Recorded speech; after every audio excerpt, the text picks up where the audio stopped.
Liang mana?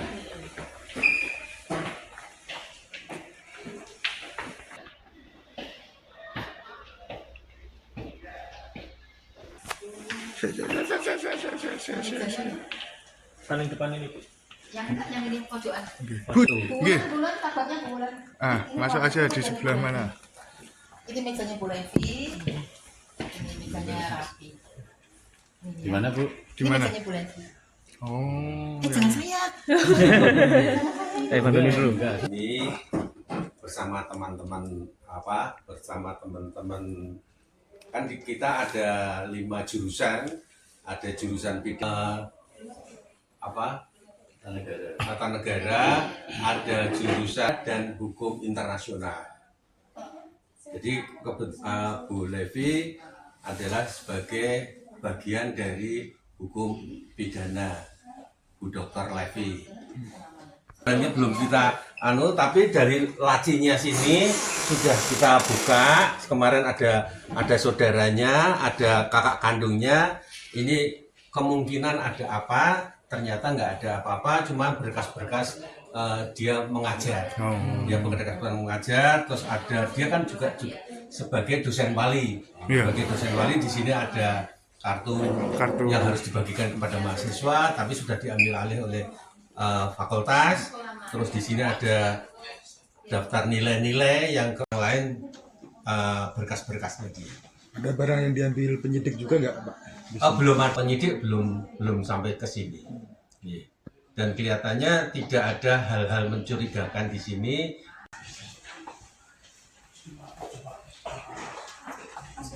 Tadi kita Mas.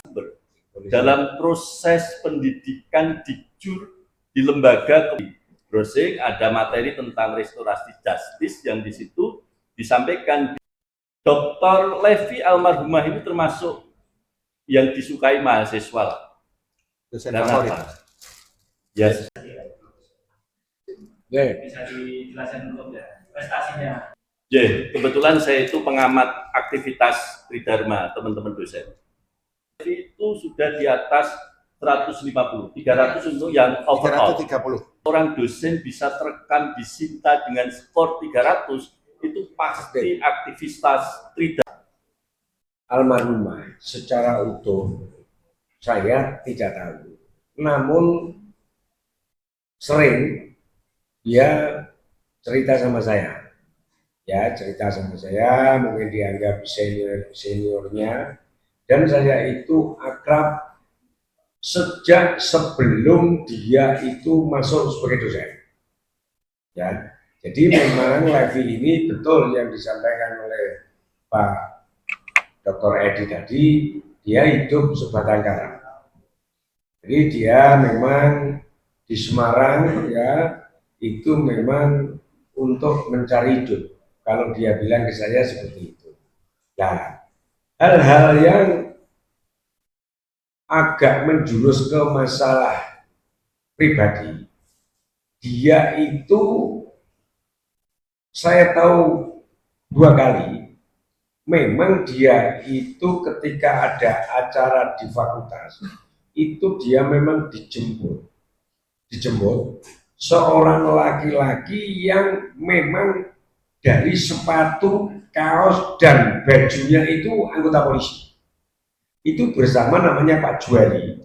Itu saya sering ngonangi 2 kali. Nah, saya tanya, apakah itu kalau saya undang itu Semarang itu, itu siapa? Pacarku. Itu jenenge siapa? AKBP Basuki. Aku bilang, ini yang belum pernah saya sampaikan. Hati-hati loh, coba. Hati-hati lah pacaran karo polisi. Saya tuh bilang seperti itu. Karena kan banyak itu polisi yang sumbu pendek, emosional, ketika pacarnya itu berjalan dengan laki-laki lain, kemudian lesu, ngamuk, emosi, itu kan banyak. Nah, makanya terus saya itu bilang, hanya itu.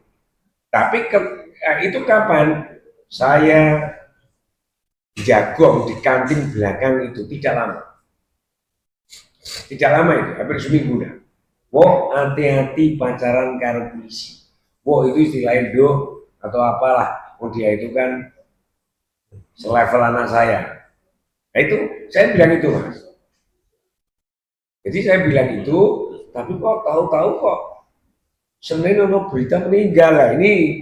Tapi dia itu memang idolanya Nyo Sewu ya. Itu memang dia itu senang dekat dengan anggota polisi.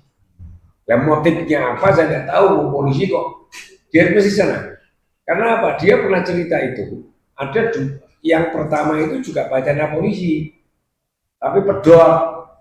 Nah, terus dekat dengan yang sekarang di Patsus itu, dia nyemput 2 kali ketika ambil barang-barang di bagasi bis. Itu yang turun, yang jinjing itu ya orang itu Pak. Jual sama saya itu ngerti. Nah itu. Nah, kalau saya lihat secara fisik, orangnya itu makanya misalnya saya itu ada kecurigaan, dugaan, ya orang salah karena dia akrab di situ. Nah terus dia cerita juga di Telaga Bodas itu juga hidup bersama itu karena dia pernah bilang, loh, yaitu polisi itu di Bojopora punya tapi sudah pisah, bukan cerai ya, sudah pisah. Dia bilang seperti itu dengan saya. Itu info yang Nyo Sewu ini saya sampaikan karena demi kebenaran materi tadi ya mas ya, Mbak. Jadi Pak Kas tidak bermaksud untuk fitnah, ya tidak punya tujuan itu menyudutkan orang lain. Ini berita yang memang Levi atau Bu Levi atau almarhumah yang disampaikan kita. Dia akrab dengan saya. Tapi akrabnya tidak kemudian turu bareng, dolan bareng enggak. Ya itu. Jadi sudah seperti bapak dan anak gitu Pak ya? Iya, saya itu sering pakai duit. Karena saya melihatnya, tapi saya tidak mau punya motif lain terus pakai duit itu kaya wong lanang sing lain sing elek. Ora ono wong lanang ngei duit cawe itu tanpa tendensi. Saya enggak. Mas Bik,